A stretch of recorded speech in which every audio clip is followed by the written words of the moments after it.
देश में लोकतंत्र है, बोलने की आज़ादी है तो कुछ भी बोल दीजिए, जो मुंह में आए भक्क से निकाल दीजिए।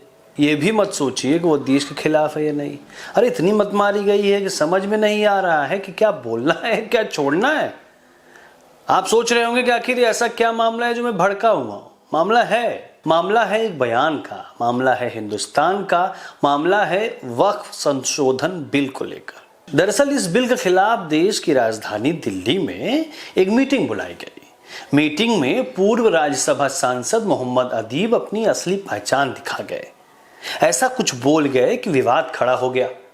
अब उनके बयान पर लोग पलटवार करेंगे तो ये कहेंगे कि भाई बेचारा देश में मुसलमान सुरक्षित नहीं है। अरे पगलेट आदमी, देश के खिलाफ बयान दोगे तो सुरक्षा पर खतरा पैदा होगा ना। फिलहाल आपको मोहम्मद अदीब का बयान बताते हैं कि उन्होंने कहा क्या है जिस पर बवाल खड़ा हो गया है।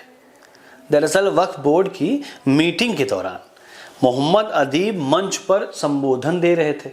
उस दौरान उन्होंने दावा करते हुए कहा कि ये मुसलमानों का एहसान है कि जिन्होंने जिन्ना को मना कर दिया था, जिसके चलते पाकिस्तान का बॉर्डर लाहौर तक रह गया, नहीं तो ये लखनऊ तक पहुंच जाता। हमने तो जिन्ना को मना किया था, उनको ठुकराया था। हमने लियाकत अली खान को नहीं माना था। हमने नेहरू और गांधी और आज़ाद को माना था, अपने खून को बांटा था।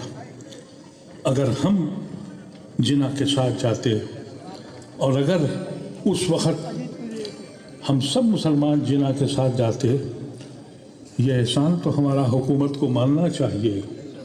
तो फिर पाकिस्तान लाहौर तक नहीं लखनऊ तक बनता।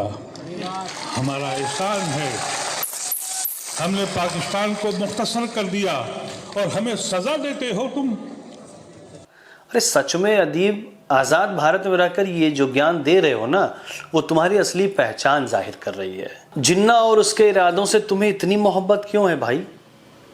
और है तो फिर जिन्ना के साथ ही क्यों नहीं रहे? यहाँ अपना असली रूप दिखाने क्यों रह गए? अदीब ने मीटिंग में आगे कहा कि मैं जिंदगी के तकरीबन 80 साल पूरे कर रहा हूँ, 50 साल से ज़्यादा सियासी गलियारों में घूमा हूँ। आज हम अपने इलाके में एक गुनाहगार की तरह बसर कर रहे हैं। इतना उन्हें खौफ है, इतना उन्हें एक लाचारी उनके पास है, और वो कह रहे हैं कि अब तो देशद्रोही हो गए हम। उन्होंने कहा कि हमने ऐसे लोगों को देखा जो हमारे साथ थे और फिर अपनी सियासी ज़िंदगी को बेहतर करने के लिए हमको किस्मत के हवाले करके यहीं भारत में छोड़ के चले गए। जो लोग पाकिस्तान चले गए उसका इल्ज़ाम हमें दे दिया गया। 80 साल के अदीब ने एहसान जताते हुए कहा कि हम सब मुसलमान जिन्ना के साथ नहीं गए, ये एहसान तो हमारा हुकूमत को मानना चाहिए। अच्छा, मान लेंगे, नहीं तो पाकिस्तान लाहौर तक नहीं लखनऊ तक होता। अब पाकिस्तान को लखनऊ तक तो चाचा बसा दे रहे हैं, ऊपर से एहसान भी गिना दे रहे हैं। वैसे पूर्व सांसद जब ये बातें करके देश पर एहसान गिना रहे थे ना, तो उस वक्त मंच पर all India Muslim personal law board के अध्यक्ष खालिद सैफुल्लाह रहमानी और कांग्रेस के नेता और राज्यसभा सांसद इमरान प्रतापगढ़ी, ये वही प्रतापगढ़ी हैं जो अतीक और मुख्तार पर कसीदे, उनकी शान में कसीदे गढ़ते हैं, कविताएं पढ़ते हैं। इसके अलावा मंच पर समाजवादी पार्टी के नेता और रामपुर से सांसद मौलाना मोहिबुल्लाह नदवी और कर्नाटक से राज्यसभा सांसद सैयद नसीर हुसैन भी मौजूद थे।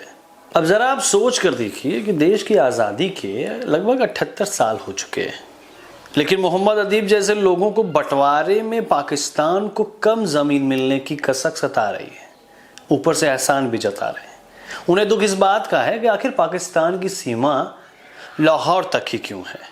वो तो भला हो जिन्ना का कि वहीं तक सीमित रही, ये कह रहे हैं कि नहीं तो लखनऊ में भी पाकिस्तान की सीमा होती।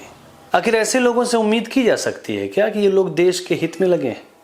आखिर मुसलमान के नाम पर खुद को विशेषाधिकार की उम्मीद पाले बैठे चाचा को ये नहीं पता कि वो सरकारें अब देश में नहीं हैं जो धर्म विशेष के लिए अलग से सुविधाओं का पिटारा खोलती थी।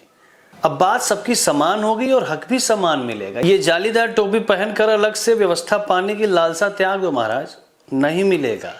और हाँ, ये जो बात बात पर एहसान गिनवाते रहते हो ना, ये तुम्हारी तबीयत खराब कर देगी।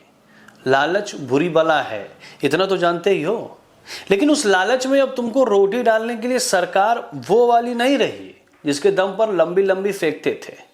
वैसे वक्फ संशोधन बिल को लेकर मुस्लिम संगठन विरोध दर्ज करा रहा है। देश के अलग अलग शहरों में विरोध देखने को मिल रहा है। बैठकों पर बैठकें हो रही हैं। बैठकों में मुस्लिम हित के नाम पर उग्र भाषण दिए जा रहे हैं कि बर्दाश्त नहीं करेंगे। देश के बंटवारे पर ज्ञान दिया जा रहा है। इन्हें लगता है कि इन सब से मोदी सरकार पीछे हट जाएगी और वक्फ बोर्ड पर चुप्पी साध लेगी। भूल कर रहे हैं, शायद सपना देख रहे हैं। पहले तो इन्हें नींद से जागना होगा और देखना होगा कि इनके सपनों को पंख देने वाली सरकार ये नहीं कोई और थी। मोदी सरकार में ये सब मुश्किल है। वक्फ बोर्ड की बैठकों में शामिल होने वाले मुस्लिम संगठनों का कहना है कि अगर वक्फ संशोधन बिल लाया गया तो इसे हम किसी भी कीमत पर बर्दाश्त नहीं करेंगे। वैसे मियाँ, बर्दाश्त तो तुम बहुत कुछ नहीं करते। जैसे नरेंद्र मोदी ही पिछले 11 सालों से केंद्र में पैर जमाए हुए हैं और 15 साल भी पूरे करेंगे। बर्दाश्त करना पड़ रहा है ना। वैसे देश हित में मेरी मानिए तो इस बिल को भी बर्दाश्त कर लीजिए। आपका भी भला होगा, देश का भी। बाकी मन नहीं मान रहा है तो लगे रहिए एहसान का अफसोस मनाने में। जय हिंद।